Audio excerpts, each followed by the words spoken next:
Is this really episode 12 already, Todd? We do this bit every show, which is where you go, is it really? And I go, it is. And then we go, oh, and then we go, ee. But it's funny because I don't do it on purpose. I just can't believe it. I lose track of it. I'm very anal retentive, so I keep folders for everything, and each episode has its own folder with everything that we talk about, any prep work I do, anything at all, any research. And so each and every week I say to myself, geez, I have to label these. I just label them episode 1, episode 3, episode 6. I have to label them so I'm never surprised. And then each and every week I get surprised by what episode this is. So do you remember, on 12. We are on 12. I want to ask you a question because you said anal retentive. Okay. Do you remember there was a bit on Saturday Night Live? The guy was Phil Hartman, great voice guy, great. He did great impersonations and stuff like that. He did a sketch called The Anal Retentive Chef. Did you ever see that? You know what? That sounds very familiar to me. So like he was really very anal retentive. So let's say he like chopped some onions and he had the onion skin. He would take the onion skin, wrap it in plastic wrap, then in tin foil and fold it up into little things and then throw it away. That's how anal retentive he was. So the anal retentive chef, he actually never got to the point of cooking because he was so worried about like getting rid of the waste. That almost would be me. In a lot of ways, that would be me. I can't just leave a pen on the floor. I have to pick up that pen. If I think that I left a piece of paper on the floor in my studio and I go downstairs to go to the bathroom, I can't go to the bathroom until I go back upstairs, make sure that piece of paper isn't on the floor and it's in the basket, and then I can go to the bathroom. There are certain things, and you're probably like me, there are certain things you're OCD about and certain things you're not. Right. And that's exactly how it goes for me. There are certain things in my life that have to be exactly the way that I want them to be. And then there are other things I do not care about at all. Right. Same. So this is going to be a great episode because last week we asked some of our listeners, our friends, people that we know on Facebook to give us some of their dreams that they had, whether recurring dreams or scary dreams, dreams they don't understand. We're going to talk about dreams this episode. But first, we have some weird news. I have a question I want to ask you. Okay. And did you hear about Ronnie DeFeo Jr.? Oh, we got to talk about that. Yeah, let's talk about it real quick. He passed away, 69 years old, passed away in Albany Medical Center, which is just about an hour and 15 minutes away from where I live here in central New York. He was in prison in New York State. And so far, they're saying unknown causes. They have no idea. So Ronnie DeFeo is the young man who was convicted of killing his family in the Amityville horror house. That was where like this supposedly the whole story kind of began, was this guy went around and shot his family one night, went out drinking, and then said, oh, the cops and blah, blah, blah, and there's dead people and all that kind of stuff. So he passed away. And it was so weird because apparently he passed away on Friday, but they really didn't release the information until Monday of this week. Which makes sense to me. They wouldn't want people knowing that he was in the hospital, that he was in the area. I mean, it's still to this day a sensitive subject for people. And what is really, I told you that I feel almost sad about it because he was the last link to the murders. And over the years, I kind of thought to myself, well, maybe we'll have a deathbed confession. You know, you throw these ideas around in your head. Maybe he will finally come clean and not tell 15 different stories about what happened, that he'll actually come clean and say what happened. Now, do I think that really would happen? I don't even know that he knows what happened. I really don't know that he knows for sure what happened. I think that it's a great mix of whatever paranormal was going on in that house and his own dysfunction sort of melded together, and that's why you got what you got. And so I don't even know to this day that he even ever knew what really happened. Right. I think that probably played a little bit into why his story continued to change, because you kind of think you know what's going on, and then you realize maybe it's not quite that. And obviously, if there was some sort of psychological stuff going on, there could have been some lying and all that too. But like you said, it would be nice to know now. So now the question is, can you go back to the house and investigate and try and talk to him and get a straight answer? Yeah, that's a great point. That's a great point. I had a conversation on Monday. I was having a conversation about paranormal stuff when the story came out, and that took a left turn in the conversation. And, we were both basically saying, this guy is the guy. He's the only one who really knows what happened that night. And because now he's gone, we'll never know. Like you said, we all had this little hope that at some point we'd find something out.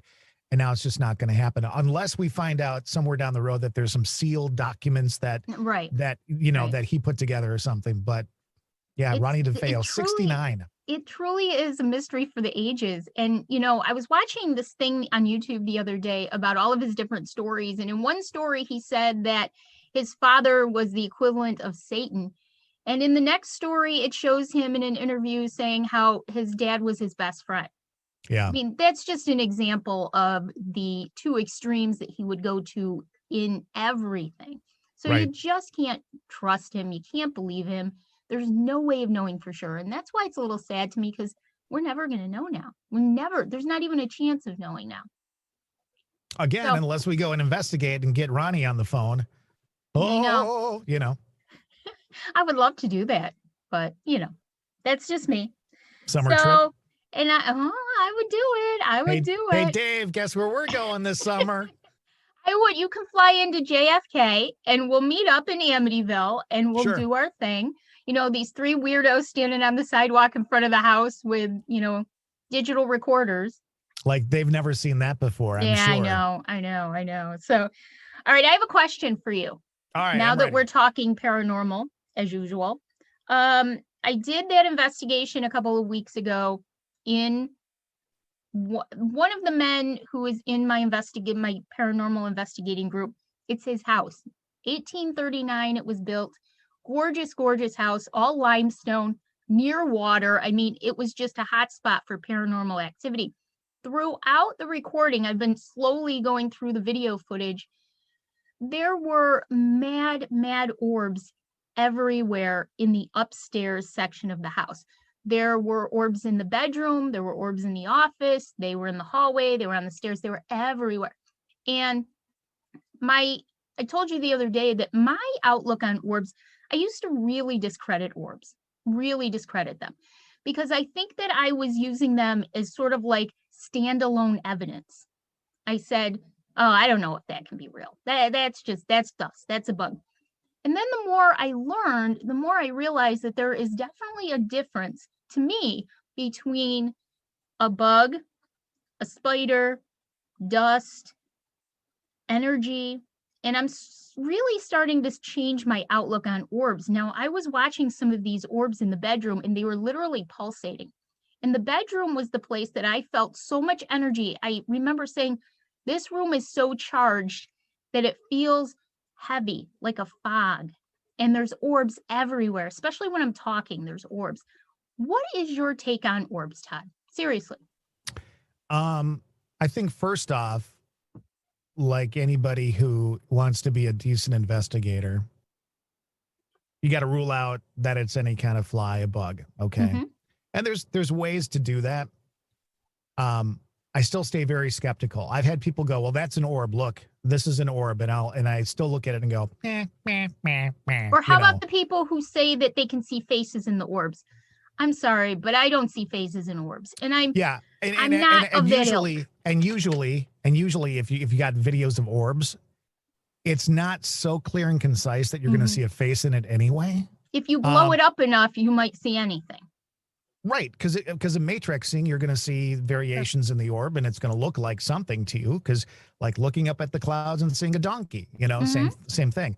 But I do think when I started changing my perspective on what quote unquote a haunting was, and started changing my perspective on how what we're really dealing with here are various forms of energy, I put more credence into orbs. because they are a form of energy. Yep, me And too. and so does it mean that something's haunted? No. Does it mean that there's like crazy energy there? Probably. And so again, when I changed my mindset on what haunting was or what ghosts were and all that kind of stuff, I changed my perspective on orbs. But again, I'll be the first to go, eh. Now, having seen some of the video you showed me and the light play that we are seeing up on that second floor, Mm-hmm. I would tend to agree that you've got some sort of energy up there. If what we were seeing from the ground floor up was coming from the energy and the orbs you were seeing in the other room, that would be really interesting. And you're right. And I think that that's a distinct possibility. It's funny because like I said, I looked at them as standalone evidence, and that's why I discounted them so easily for many years. But then now, as I'm learning new things about myself and my abilities and things I can do and what I can feel, now I'm starting to look at them as part of the entire investigation, part of the entire end product. And I'm looking at them differently now. And I don't think I've ever seen orbs that literally pulsated as they were going through the air. It's very She's hard actually to doing find. a she's actually I'm doing a actually hand doing gesture, a pulsating gesture. which to be honest turns me on. But I Oh, mean, Lord. I'm not dating you. Good. Good. No, so yeah, I just wondered what your take was on that, because for both of us, we have been in sort of a transition phase in the past like year or so, where we started really looking at a lot of things very differently than we did before. And it's a great journey to be on because we're even more open-minded than we were before. But it's just really taken me into a different place to experience myself all of this stuff rather than watch it on a TV show. Right. And taking that person's perspective as the God honest truth or the end all beat all kind of thing, because it's just not. Everybody's experience is different. Mm-hmm. And whatever works for you, not necessarily you, but for the listener, Right. whatever works is great. It's sort of like the conversation we've had about evidence. You know, I feel things, I can tell things are happening, I can tell energies, but we also have, are you making the pulsating look? Yeah, when you said I can feel things, I went like that. He can feel things. Tune in Tokyo. And so boop, boop, boop, boop. boop, boop, boop. So, you know, it's scientific instruments along with personal experiences that I think make for a real investigation, a real outcome, rather than counting one or the other alone, standalone. So thanks for your opinion on that one, Todd. Are you ready for weird news? Let's do it. All right, let me see. I got a funny one. All right. So, Todd, it looks like Satan may have entered the dating pool on the Boston subway system. Oh, perfect. He's looking for love apparently in all the wrong places. A city transit police officer says that a 20-year-old woman reported that she had an encounter with a man dressed all in black. He even had a black mask covering his entire face at one of the train stations back on March 1st. Now, the woman told police that the man typed, I am Satan on his phone and showed it to her. When officers spoke to the man, who's 22 years old, he said he was only flirting with the woman and he was trying to get her number. So that's really not how I'd like to be hit on. Well, here's what I'm thinking. Like my next question was, did she fall for it? Because if she did, and let's say they had a little romp on the subway system, then it could be like Rosemary's Daughter or Rosemary's Baby or something like that, where all of a sudden she's given the birth of Satan's child. 666. My love affair with Satan on the Boston subway system. There's the name of a book right there. My love affair with Satan. Here's my question though: how did they know who he was if he had a mask on, unless she actually talked to him? Right. So, I mean, how would they point know? the guy out? I don't know, and he was wearing a mask because guess what? It's COVID right now. So a lot of people are wearing masks, right? I Right. mean, come on. You know, how I just find it really, really funny that Satan would be looking for love on the Boston subway system. Really? Because maybe that's the best place for him to find love when you really It's think about possible. it. You never know. I'd go with New York City, but that's just me. That's I want just to me. find love. I'm going to go on the subway system. Love and romance are alive and well for Satan. So how about this one? How about this one? A woman in Tennessee may have broken a Guinness World Record for her collection of Winnie the Pooh memorabilia. Did you hear about this? No. This woman, her name is Donna Fee. She started collecting Pooh items when her son was little, about 31 years ago. She has 16,147 items now, and more are coming in every day. Her husband is actually helping her with it. He God. when he sees something, he calls her or texts her to say, hey, do you have this? And if she doesn't, he gets it for her. The record for the largest Winnie the Pooh collection is 14,314 items. So my question to you is, when does it go from being a fun little hobby to an obsession? Isn't it when you've got more than, let's say, a dozen items that you've collected from something? Like, do you have any collection of something that's rather large? I did collect. Here's one thing, and it's nice to have a goal. I think it's nice to have a goal. Several years ago, I loved Nancy Drew books when I was growing up. Okay. So I love Nancy Drew. So I got it in my head that I was going to, there's different editions of the Nancy Drew books over the years. So I got it in my head that I was going to collect all of the original ones. So there's like, I don't know, 40 of them, maybe 40 volumes. And I did. I collected every single one. So Do you still have them? I did. I had to. This breaks my heart. Now, I will say this. They weren't all in pristine condition because pristine condition ones cost hundreds of dollars a piece. So Right. I would get them in fair condition, maybe, a little less than good, fair condition for, $15, $20 a piece. But I had them in my basement. And we found out that we had mold in our basement. Oh no. So we had to throw everything in our basement away and have it redone. It was weeks and thousands of dollars, and they were victims of it. And it broke my heart because I love them. They brought back memories of me as a kid. Would I have collected 16,000 of them? No, I would not have. I would have known to stop. I've got two thoughts. The first thought is you won't spend $80 on a book, but you'll spend $200 on a handbag. And then secondly, I think that like if you, let's say you are a fan of Nancy Drew and you want to own the books and maybe a couple of other pieces of memorabilia, maybe there's some posters or some point of purchase kind of merchandise kind of thing that was out when the books came out. So I understand that. And I don't think there's anything wrong with that. It's when like, it consumes your life like this poor and her husband actually doing it with her. I want to give him the name of Dave just because I feel bad for him. Kind of like I feel bad for your husband. Shut up, poor Dave. I'm just calling this man an enabler. He's enabling her. And you know what's sad is did you ever see, I can't remember, I think it was the Dead Files. There was an episode on the Dead Files where this woman had so many dolls that you could barely walk in her house. And her daughter was having all of these horrible experiences. And Amy said to the woman, these dolls are taking on all of this energy and it's negative energy and it's projecting to your daughter. You really need to get rid of these dolls. And the woman actually was kind of wishy-washy on it. And I'm thinking, that's my child. If that's happening to me, those dolls are gone. 3 words: burn the dolls. Yes, I'm not a doll fan. So I think it's okay. I think it's okay to collect a few things, but I think if it gets out of hand, if all of a sudden like you've got this huge collection and it, engulfs your time, just move on. If you're at the point where you have thousands upon thousands of items and your goal is a Guinness World Record, I think that's the point where done.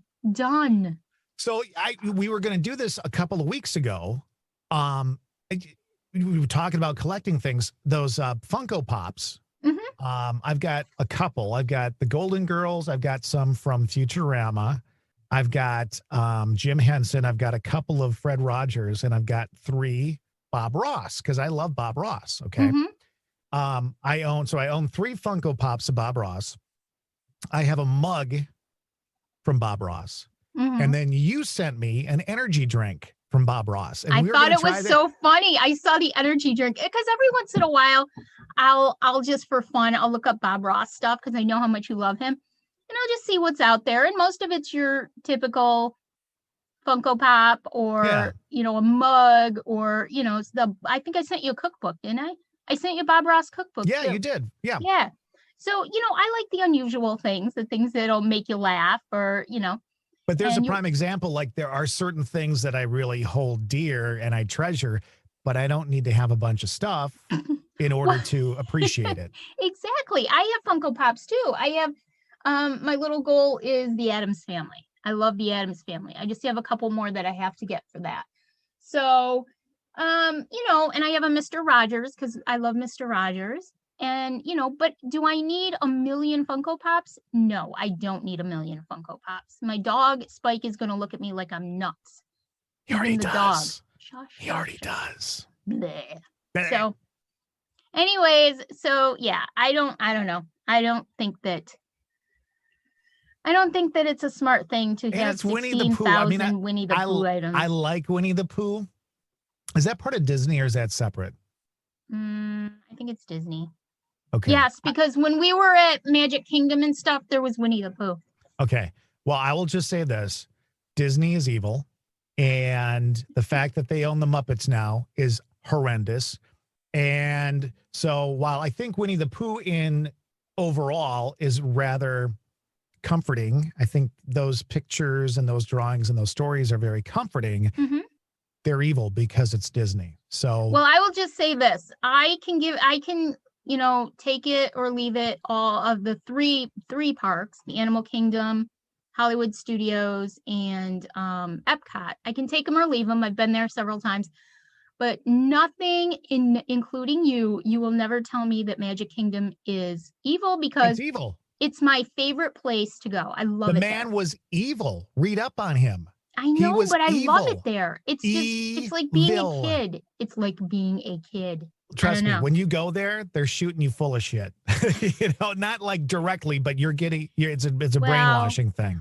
I did ride Space Mountain all by myself last time I was there. There you go. All by myself. Dave wouldn't go on it because he's not good with that stuff. So I said, I'm going to go by myself. He stood up against you and said, no, I'm not going to do it. Now look at yourself, see what you like. He just gets really sick. He gets motion sick. So there was no way he was going to be able to do that one because you go in the dark and it's old too. So you can't see what you're doing or where you're going. And I was on the ride with this man and his little girl.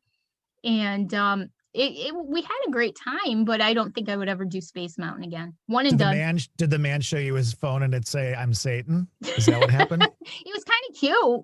I don't know. It would have been fun, hit on by Satan if he's cute, not some 20-year-old guy with a black mask on his face. All right, so let's talk about dreams. Yeah. I think it's one of those things in life where it connects everybody because everybody has had a bad dream. Everybody's had either a recurring dream or something that really, really scares them. Mm-hmm. And so I think to talk about dreams is very natural for people. And I think it's a great conversation starter. Not like if you're on the subway going, I'm Satan, what do you dream about? That's not what you want to do. But I think it is a way to talk about, what dreams mean and what they can mean and all that kind of stuff. So I've got a number of dreams I'm going to share with you or not share with you, depending on time. I want to hear one of the dreams that stood out for you growing up or even now in life. Okay. Well, I had 3 recurring dreams as a child. Now, just a little quick background. I was told a couple of years ago that I was reincarnated and one of my lives was in the Holocaust. I was a prisoner. I was a mother. I was a prisoner in one of the camps during the Holocaust, and I lost my 2 children. Now, once I was never big on reincarnation, but after I was told that, and I sort of started to, maybe, I guess you could call it, connect the dots in my life. And the whole idea of reincarnation is that sometimes you come back to try and, I don't know, fix things or change things that you didn't fulfill in your previous life. You sort of react to things that happened in your previous life, and that's what Right. makes you the way you are in this life. And so I started to think back on my entire life and things that have happened to me, the way that I am, why I am certain ways, and I connected the dots, and it started to make a lot of sense to me. Now, my jury's still out on it, of course, but I was looking back at one of my recurring dreams that I had when I was a child. And they say that when you're a child and you're reincarnated, you tend to be closer to that, I guess, veil of remembrance. And so things will resonate with you. Not every child remembers their life completely. They can't give dates and times and names. Some can. And then, but you have dreams and you have feelings. And then as you get older, it starts to fade a little bit. And I had this recurring dream when I was young, probably until I was about 5 or 6 years old. And I was walking along this concrete path, and there were benches on the side. And then I would walk over by the bench and look down, and it was just a drop off. It was just a cliff, a drop off. And I never fell into the hole, quote, the hole, but it terrified me to be standing at the edge of the hole. And one day, I don't know why, you and I were talking about recurring dreams, just talking about it one day. Right. And it sort of, the light bulb went on for me, and I said, if I was a woman who died during the Holocaust, they used to dig trenches for the bodies. And what they would do is they would, in a lot of times, if they weren't gassed, they would be lined up along the trench and shot. And then they would fall into the trench. And eventually, when they had enough bodies, they would cover them with dirt. And that was the end of that. And I sort of thought to myself, what if that was what it represented? You know, maybe it's not as big of a stretch as one might think when I've looked at all the other things that go on in my life, and I can actually say, you know, I mean, I've never had children, and maybe the terror of losing your children in something like the Holocaust, I've never wanted children.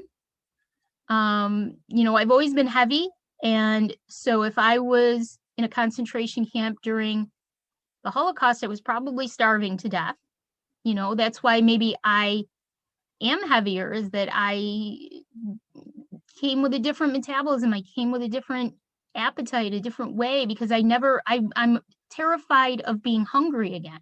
You know, all kinds of things like that. And I thought, what if that's what it represented? And it's funny because as I got older, that dream just stopped. I never had it again. And I would have that dream maybe every, I don't know, 6 months, I'd have that dream, and it was terrifying. And as a child, these dreams are just terrifying when you wake up in the middle of something like that, just knowing that you could fall over. You never do, but you could fall over into the abyss. Just a very scary recurring dream for me. I think too, like what you dream of as a child and what you dream of as an adult may not always be that different, but there's like a different context. So a recurring dream, when I was a child, I dreamt a lot, like nightmare stuff. In fact, I would wake up in the middle of the night and scream for my dad, and he would come running in the room every time. And in fact, one time I was dreaming, horrible nightmare, woke up screaming for my dad. He came in the room, but it wasn't my dad, because my dad slept in his underwear, and this dad, who looked like my dad, had pants on. Wow. So I was dreaming that he came, and I was still in the dream at that point, which was kind of freaky. But the thing, I had a couple of recurring dreams. The one that always freaked me out was the basement dream. We lived in a duplex, and the basement, typical basement, you walk downstairs, there's kind of a wide open area, and then back in the corners where the washer and the dryer is. And for folks who have basements, that's kind of how it's laid out. The furnace is there, that kind of thing. And that was kind of like the dark corner of the basement where the washer and dryer was, big cement sink. That's kind of spooky in itself. And I would go downstairs and I would see in this corner a man. And the best way I can describe him, it was just the outline of him. And it was like, you know when you see stars in your eyes? Like if you rub your eyes really hard and you kind of get those flashes of light? Yeah. That was his outline, just constant flashes of light.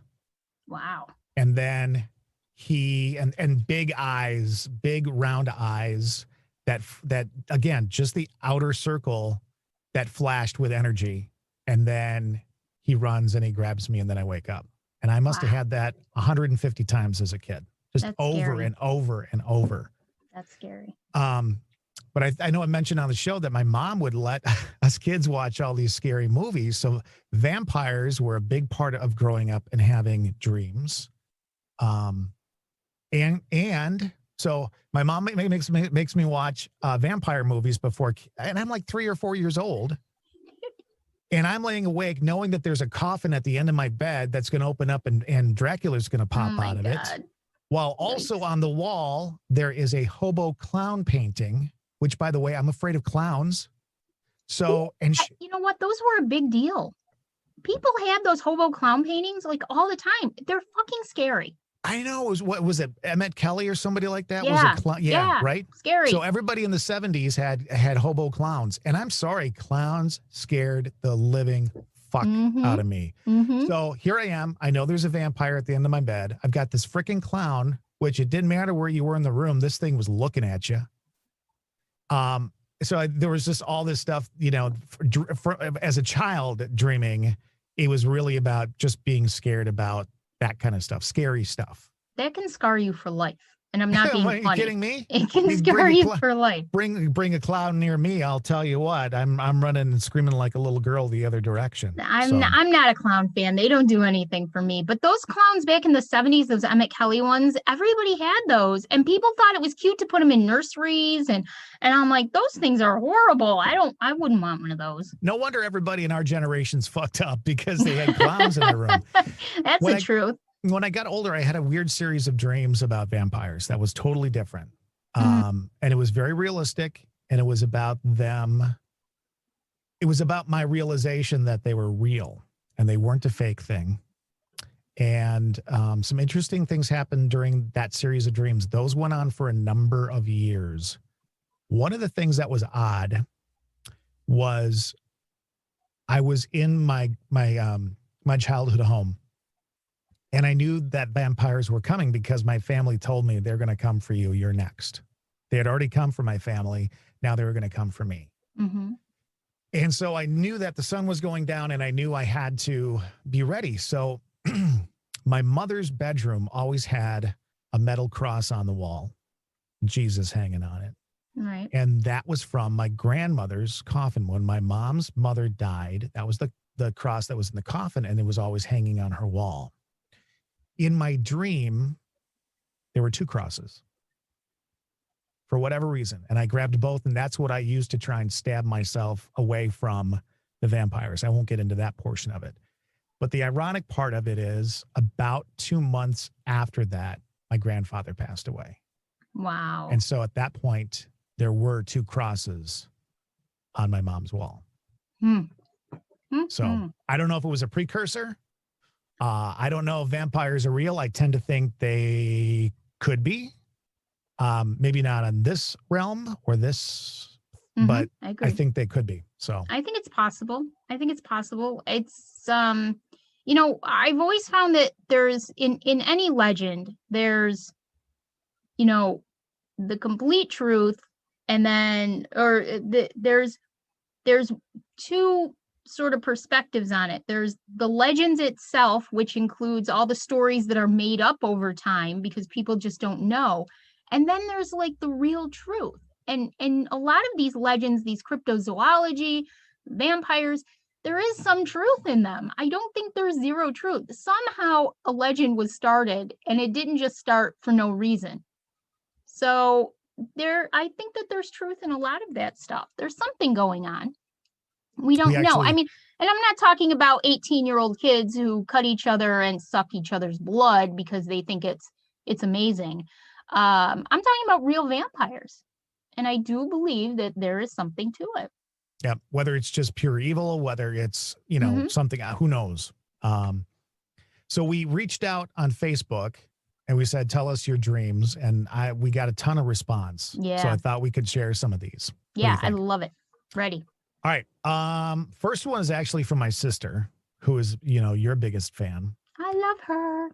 She says, I've had a reoccurring dream my whole life where someone's chasing me and I'm on my hands and knees pulling grass trying to get away faster. I always wake up before they get to me, knock on wood. I haven't had this dream recently. I've had that dream where you're trying to run and you can't. Mm-hmm. Mm-hmm. I find myself sometimes running on all fours because it's easier for me to run and like run with my fingers like claws to try and pull myself along. Yeah. I don't know about you. I don't have a lot of chasing dreams, but unless I don't now everybody dreams. Everybody has dreams every single night. You can wake up and say what? It's like that book, Everybody Poops. Yeah, everybody poops, everybody dreams. Okay. Right. We all dream. Every single night we dream. We just don't remember most of them. Right. The only ones that I ever remember are really scary or uncomfortable ones. A few weeks ago, I had this weird dream where I woke up and went back to sleep, right back into where I left off on the other dream. And I consciously said, I want to go back into that dream. And I did, which was wild. But they say that chasing, if you're being chased in a dream, it might mean that you're trying to avoid something in your life, in your daily life, that there's something subconsciously that you are trying to get away from, something that doesn't sit well with you, something, maybe you're too stressed about something and you're just trying to escape it. That's what they say that being chased in a dream means. Did you know there was a poll that Newsweek did, and they found that 43% of Americans actually believe that your dreams do mean something, that they're not just dreams for dreaming's sake, that they actually they reveal kind of unconscious wishes, desires, or issues that you're having in your everyday life. So almost half of us do believe that that's, dream interpretation is a big deal. So if she's being chased, there might be something that she just isn't happy with in her daily life. It could be, I don't want to have to clean the bathroom, or it could be something like, I don't like my job. Right. It could be something deep. Yeah, it could be something very deep, So that was interesting, to be chased. I don't remember having any dreams where I was chased, although I may have. I've a lot of times I've dreamed that I'm being chased while flying, and I had mentioned that I had some dreams about vampires and stuff when I was a little younger, and there was a showdown of vampires, if you will. And ever since, I used to be able to fly in my dreams like crazy good, and now I really have to struggle to do it. Don't laugh at my dreams. Your whole face lit up when you said they're like crazy good. I could fly great. Okay, I see how this is going to go. Let's get to Anne's dream here. Right. Anne says, scariest and recurring dream, although she hasn't had it in a while, was being chased in the tunnels under her middle school. There were tunnels under that school. Ugh. Getting away from whatever's chasing me to end up in the parking lot where there's a giant ghost pirate ship that she would have to get on board. On the ship is her father, who's a ghost, and others who are forced to glue sandpaper to wood pieces. She's forced to join them. And, no idea. And she says, end scene. That is one fantastic dream. I wouldn't even know how to begin to interpret that one. That is like to know that much and to have it recur, like sandpaper on wood. Yeah. Your dad's a ghost. She says, she goes, I know it sounds odd, but legit, it's my scariest dream ever. It's amazing because there's like so many different elements of it. She's underneath her school being chased through tunnels. Maybe it's just, I hated school as a kid. But then where does the pirate ship come in? I don't know. She escapes, so that's sort of like freedom. And then the pirate ship and the sand on the wood, I don't know. And her dad's a ghost pirate, apparently. Her dad's a ghost pirate. Amanda I bet that says, was cool, though. Well, hopefully it was cool. Amanda says, I have multiple reoccurring dreams about my mom's dead body haunting me. Okay. But she says, I have a series of murder death dreams a couple times a year. The one that sticks out the most is shortly after I discovered I was pregnant. I began having dreams that occurred in my room I slept in heightened detail. There was this thin woman in a hospital gown who was standing next to my fiance. And when I sat up, thinking I was awake, I still saw her in the reflection of the TV. She dropped to the ground and began crawling toward my side of the bed. I couldn't move or scream. By the time I could finally scream, she was about to touch me, but again, couldn't physically see her, only through the TV reflection, and couldn't tell if I was awake or asleep. Was this a recurring dream? This was I believe it is. Wow. That's scary. That's And like a movie. There's something about reflections too. And I'm not talking about mirrors, because if you do any paranormal research and investigating and stuff like that, you can see things in mirrors that aren't there, blah, blah, blah, blah, blah. But I have had experiences, and you and I have had an experience with an investigation recently where the person only saw things in reflections. Yeah. And there were things that you and I and other people didn't see, but she did. Reflections are, I don't know, that's a little nerve-wracking, because I know that, well, we also know that this person also had psychic abilities, which the one that, not the story we just read, but the other person. Correct. The person that we dealt with had some psychic abilities, and I think that played a part in that. But it's true, reflections. And I can't even wrap my head around the whys of why we might be able to see something in a reflection, but not in, quote, real life. Well, I mean, it's kind of like seeing things in pictures or hearing things on audio that aren't there the first time, I think. I think it's kind of like seeing things out of the corner of your eye. You don't see it dead center all the time. It's always going on over there. So I think there's something to that. What it is, I'm not sure. Speaking of corner of your eye, I had this experience. I meant to tell you a few weeks ago. I was sitting here in my studio and I was doing work. And out of the corner of my eye, I kept seeing this movement. And it was black movement. And it was for a second. And Spike was in his bed sleeping. So I knew it wasn't Spike. I feel like it was my dog Jack that I lost last year. That had happened. And that was the first time I'd ever experienced that. We've talked about this before. I tend to block things out, sort of a coping mechanism. I tend to block a lot out. Right. And when I was getting Reiki done last fall, they told me that they had seen this little small dog running around the table protecting me the whole time. And I'm wondering if that was Jack. I could see it out of the corner of my eye. I couldn't see anything else. When I would turn my head, I couldn't see anything straight on, but out of the corner of my eye, it happened to me 3 times. It wasn't just, oh, my eyes are a little wacky because I've been doing too much work in a row. I really think that that's possible, that he was there. So out of the corner of your eye in a reflection, who knows? More dreams. This is a good one, too. Jolene says when she was 5, she had a dream she was laying in the backseat of a car with a man with his head wrapped in white material. He starts to unwrap his head, but she always wakes up before she gets to see his face. And she's had that dream throughout her life. Wow. So that's interesting. Yeah, he's trying to reveal himself to her, but can never kind of finish doing that. Right. So either maybe she doesn't want to know who he is, or maybe it's something, or it's somebody where she suspects they're not what they seem to be. You know? Yeah, that's what I'm thinking. I'm thinking that it might be somebody in her life that she has some doubts about, and because we all know that regardless of whether you're a true empath or you're not, we all have the ability to sense things. And some of us have a better ability to sense things about other people, than other people do. And there may be somebody in her life that she's just not so sure is who they present themselves to be. And that's sort of like her mind dealing with that.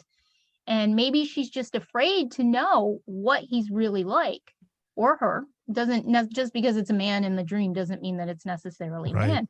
Maybe she's just afraid at this point to see what is really going on. Very interesting. Or on another level, there's a man that's trying to unwrap his face while she's in the backseat of a car, and they just never, Here, you want to talk about creepy. Chris sends this one in. He said, my recurring dream is I strain really hard to mentally open and close the closet door in my childhood home. Telekinesis, I guess.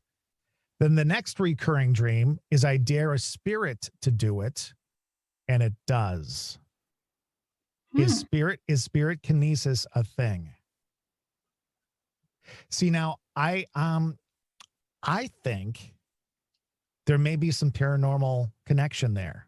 I think that maybe, and I actually know the guy's house. I know what house. I think I'm nodding my head. Nobody can see that, but I'm nodding my head. I think you're right. I think that maybe something did happen when he was younger, or maybe he experienced something, and maybe that's gone away to a certain extent. But I followed up. I said, that's really interesting. And he says, it starts to make me think this actually happened in our house. Mm-hmm. Did I really stare at that door and watch it slam shut 45 years ago? Well, I'm with you on that. I think that there's something. That dream to me is a very straightforward dream. There's not really much interpretation there. I think that something happened, and regardless of whether he remembers it happening in real life or he doesn't want to remember it happening in real life, right, his subconscious is bringing it forward because he never dealt with it. That's how I feel. So kind of like you, sweep it under the carpet, but it comes to light at some point. At some point, it's going to catch up with you. And I think that's his subconscious trying to find a way to bring it out for him, because he has to deal with it. You have to deal with it. You can't just pretend it never happened. It's not going to work. So here's a weird one. Jennifer says, I'm looking up at a Ferris wheel at a man with a handlebar mustache riding around and around in one of the cars. Every time he comes near to where I am standing, his face would extend out toward me like a cartoon and then snap back. It was a dream that came to me early, age 5 or 6, and came back frequently. Ooh, that would scare me. Like, I can just see like the old cartoons where the face was rubbery and it would come out. Almost like The Mask, but maybe not in a funny manner, But not funny. Right. Yeah. Because that stuff is, as an adult, we can say, ooh, that's scary. But as a child, that stuff is terrifying. I had this recurring dream where I was in this dark room, sitting in a chair in the middle of the room remember the old detective scenes where they'd have one light bulb hanging, and the chair underneath with the spotlight. And I was sitting in a chair like that, and I had to say my ABCs. And I'd get halfway through the alphabet, and I couldn't remember what the next letter was. And rather than remembering it and moving on and finishing the alphabet, I always had to start over. And now that sounds kind of silly as an adult, and I've actually had people chuckle at it, but as a child, that's terrifying, because who's stopping me from finishing? Like, something was there stopping me, and it was terrifying that I couldn't finish what I wanted to finish. It was Satan in the subway. It was trying to date me at age 4. But yeah, so who knows? We laugh at these things as adults, but to a child, this stuff is terrifying. Pam says, recurring dream, not for quite some time now, about being outside and seeing a tornado coming across a field. I stand there knowing I have time to watch it, and when it gets close enough, I need to run, but my legs don't work. They feel like jelly, and I fall. And as the tornado gets closer, I wake up right before it's on top of me. When I wake up, my heart is beating so fast, it takes me a bit to calm down and get back to sleep. I've had those dreams. Listen, I think we've all, and I've had dreams where I've gotten better as I've gotten older about knowing when it's a dream and not getting too worked up about stuff. Mm-hmm. But I would have dreams where there was 4 or 5 tornadoes coming. Yes, you could look in the sky and there were 4 or 5 of them, and I would get worked up. Now I have those dreams. It's like, okay, this is just a dream. Mhm. everything's cool. Mhm. But yeah, I mean, But I when think you everybody dreams about tornadoes, don't we? but when you first wake up, that's even as an adult, because I've had a lot of those as an adult. Like tornadoes, we'd be in the country and there'd be tornadoes coming at me from every direction. And we'd either be in a car trying to get away, or I'd be at my grandmother's house. Because all of my dreams, whenever there's a house in my dreams, it's in my grandparents' house. No other house. I'm never in any other house in the world. And I've lived in plenty of houses my whole life. They're always in my grandparents' house. But there'd be tons of tornadoes and we'd be trying to escape them, and we go in the basement and everything, but they keep coming, and that's terrifying when you first wake up Mhm. because you're just unsettled. And then you realize, well, that was just a dream and you're fine. But yeah, I've had those dreams too. I don't know what that means, but I can relate. I wonder if it has anything to do with us all watching The Wizard of Oz as a child, because the visual of it is not far off from what you see in that movie. I know. It's very Yeah, similar. you're right. Heather says, I've had a reoccurring dream of being chased by wolves since I was a child. Sometimes the dream ends with me just being endlessly chased, as if I'm watching myself being chased. Other times I get cornered and the wolves are literally coming at me. I always wake up right before they jump me. Still freaks me out to this day. Hmm. I don't like wolves in dreams. It's a Why? little freaky. I don't know. It's a little freaky. Wolves. I don't have a problem with wolves in real life, but I don't know. Wolves in maybe it's the whole, werewolf idea from a kid. I don't know. What do you think about that one? Um, I don't know. I think again, it's that chase dream that we all have. So something's chasing us, something's bothering us, and whatever in that dream it is, whether it's flying monkeys or vampires or it's wolves or I had another one from Lori who said that the steers got out in her dream and she'd go chasing after them, but then they'd start chasing her Mm-hmm. and she'd wake up just before they trampled her. So I think there is something about being chased in life.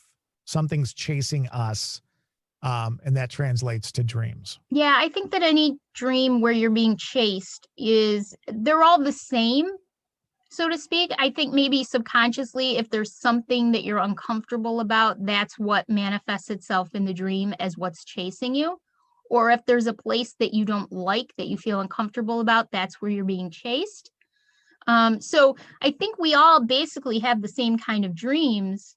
There are obviously exceptions, but we all have the same kind of dreams. It's just a matter of what our subconscious and our life experience inserts into the dream that makes us uncomfortable or scared. It's what we're dealing with personally. I recently had a dream, and I will say this: if I have a bad dream, even if I know it's a dream, if I have a bad dream, I always wake up saying the Lord's Prayer over and Mm-hmm. over and over and over, and doing the sign of the frickin' cross in front of me like I'm like a Catholic or something, because I'm not. But I would either do that, whatever, or I'll say things like in Jesus's name, Amen, or something stupid like that. But at Right. any rate, recently had a dream about my grandparents' house, and this was a house that was a big part of my childhood. They lived not far from me, so literally every afternoon I could ride my bike up there or whatever, and I could Mm-hmm. visit. House was a little spooky, and I had a dream that I visited the house. Remember coming up down the street and seeing the house, and in my dream I said to myself, "This is gonna be fucked up." So I went into the house and You said that to yourself in the dream? yeah, I'm Wow. like, okay, this is gonna be fucked up. So I got to the house and I remember trying to avoid my grandfather's bedroom because my grandfather was a little weird. He was in World War I Mm-hmm. and had been gassed, and so between that and dementia and all that kind of stuff, he was rather odd Yeah. and very as a child, very scared of this man. So I avoided his bedroom because I just knew it was haunted. I knew if I went in there, I was going to come across his spirit. So I Mm-hmm. went to my grandmother's room. And I remember my grandmother's room being very comforting. There were a lot of trees around their house, so the sunlight would flicker in there in the afternoon. It was just a very comforting place to kind of be and see. Right. And I was standing outside her room thinking, oh, I really miss grandma. And then there was this kind of this darkness or cloud or shadow that kind of started forming in there. And then I knew I was in deep shit. I don't know where it came from, what it meant, but I was out of that house as fast as I could, woke myself up, and I was doing the Lord's Prayer. And I was up for hours after that because of it. So one thing that I think, basically, to sort of wrap it up, I think that dreams are pretty fascinating in that they're sort of an insight into our psyche, into the things that are going on in our lives. We also have, my grandmother had premonition dreams. People with abilities, they have dreams that can be premonition dreams, or, sometimes I'll have dreams about people in my life that maybe aren't having a good time, and I'll talk to them and they're not having a good time in their life. But I think in general, they're pretty fascinating windows into our personal psyche and what's really going on in my life. I don't think we pay enough attention to our dreams. I think we say, oh, that's scary, or oh, that was funny, or oh, that was a beautiful dream, but we don't try to understand why it was like that. And maybe, and I had that experience. I had a recurring dream until I was about 20 years old. And it was very terrifying to me and very uncomfortable. And I never understood why I had it. And then one day somebody told me something and it clicked. And I finally understood why I had that dream. And then I never had it again. Right. No, I had it for years until I was 20 years old. And after I found out why I was having that dream, I never had it again. And here I am 30 years later. I've never had that dream again. I'm an old woman. So it's very important. I think we should all. You're such a jerk. You're such a jerk. But I think that we should all take the time to maybe look into some of these dreams ourselves. There are dream dictionaries online. I'll put up a link in our show notes of a dream dictionary that people can use to sort of look up keywords from their dream and maybe find out what's going on with that. Just one really quick question. I know we got to wrap it up. Do you think that it's possible dreams are a different plane of existence for us? And I'm not talking like that everything that happens in a dream is real, but could it be a different plane of our existence of either something that happened or is happening? And we need to, kind of look at it that way? Or do you just think there are minds racing with information? Oh, I think that, well, look at my dream about standing on the edge of the abyss. I was able to, and I don't know for sure if it's true, but it kind of makes sense. Looking back, yet another piece of the puzzle tying into a previous life that I may have had. I think there's a lot of different reasons for dreams. I think that our normal dreams maybe are just insights into our psyche today as we live today, or something that happened to us as a child, or our fears. But I think that it's possible, it's highly possible that they could also be, a different level for us, something else that's going on in our lives, or has gone on, or did happen at one point. We don't know. I say this every single time. I know I sound like a broken record, but we just don't know so much. We think as human beings, we know a lot, but we don't. We don't really know much. So I think it's highly possible. I think our new tagline instead of "Stay Weird" is "We don't know."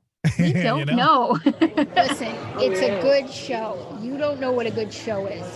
So, screw you, Todd. And if there's anything we don't know what a good show is. Isn't that right, Sandy? You don't know what a good show is, Todd. And I actually made a GIF this week of my blowing you kisses with the word "screw you, Todd" over it. So anytime you annoy me in the messenger, I just send you that GIF. Screw you, Todd. So, all right. Big thanks to everybody who gave us their dreams. I wish we could have gotten to all of them because that was a lot of fun.